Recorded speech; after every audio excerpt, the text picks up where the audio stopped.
সরকারি জমি পাইয়ে দেওয়ার নাম করে 2,30,000 টাকা প্রতারণা, গ্রেপ্তার তৃণমূলের প্রাক্তন মন্ত্রীর ভাই। ঘটনা সামনে আসতেই ব্যাপক চাঞ্চল্য, তীব্র আক্রমণ বিজেপির।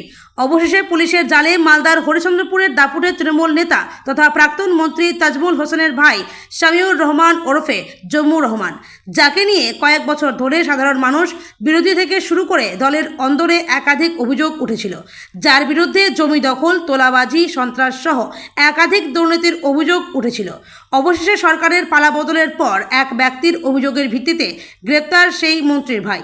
হরিচন্দ্রপুরের মালিয়রের বাসিন্দা একরামুল হকের অভিযোগ, এলাকার সরকারি জায়গা গড়গড়ি মাঠে জায়গা পাইয়ে দেওয়ার প্রলোভন দেখিয়ে 2023 সালে প্রথমে 2 লক্ষ টাকা, পরবর্তীতে দলীয় তহবিলের নাম করে 30,000 টাকা নেয় জম্মুর রহমান।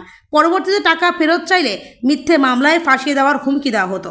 ভয়ে এতদিন থানায় অভিযোগ করেননি অভিযোগকারী। তার দাবি, সরকারের পালাবদল হওয়ার পর সে ভয় কেটেছে। এদিন হরিচন্দ্রপুর থানায় লিখিত অভিযোগ দায়ের করেন ওই ব্যক্তি। তার ভিত্তিতেই গ্রেপ্তার জম্মু।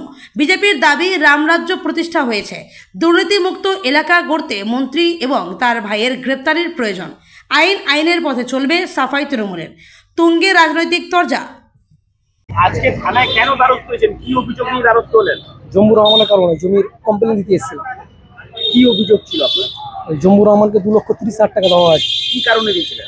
জমির কারণে আমাকে জমি দিব বলেছিল, দেয় জমি এখন আমাকে দেয়নি। গড়গড়ি মাঠ, বাবুদের জমি। গড়গড়ি মাঠ তো সরকারি জায়গা। সরকারি জায়গা আমাকে দিব বলেছিল জম্মুর রহমান, আমাকে জায়গাটা দিব বলেছিল। কতগুলো জায়গা দিবে, মানে কতটা জায়গা? 2 কাঠা। 2 কাঠা। হ্যাঁ। কত টাকা দিয়েছিলেন আপনি? 2,30,000 টাকা দিয়েছে।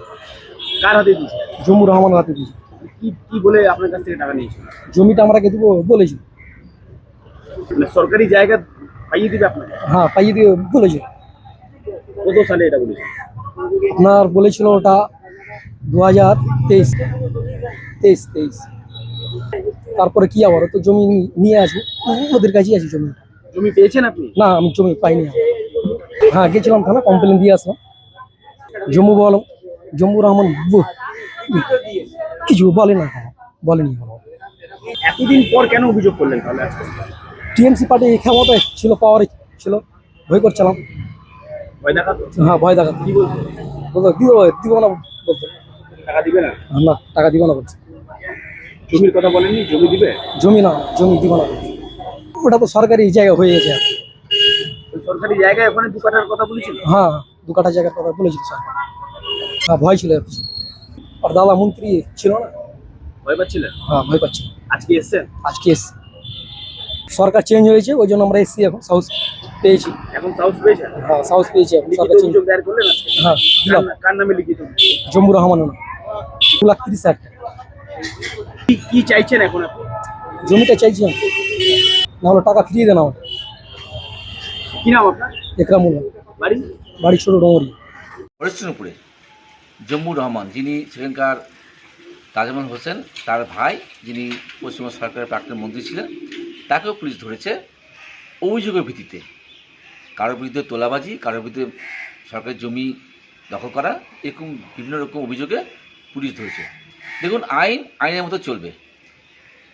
যারা অন্যায় করবে তাদের সাজা হবে।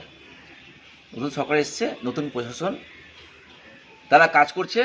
যদি এরা কোনো রকম অন্যায় করে থাকে বা কোনো দুর্নীতির কাজে জড়িত থাকে, তাহলে আইন প্রক্রিয়ার মধ্যে তাদের সাজা হবে। আর যদি না করে থাকে তাহলে তাদেরকে পুলিশ ছেড়ে দেবে।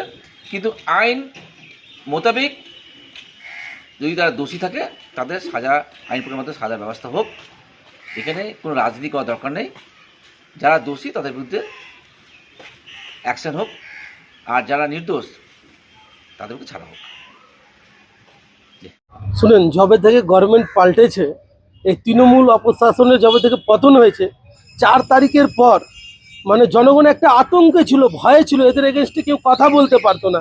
তা এখন মানুষ জেগেছে, একটা ভরসা পেয়েছে, গভর্নমেন্টের উপর বিশ্বাস আছে কি বিজেপি গভর্নমেন্ট যা হলো সততার গভর্নমেন্ট হলো, বিজেপি গভর্নমেন্ট হলো রাম রাজত্বের গভর্নমেন্ট।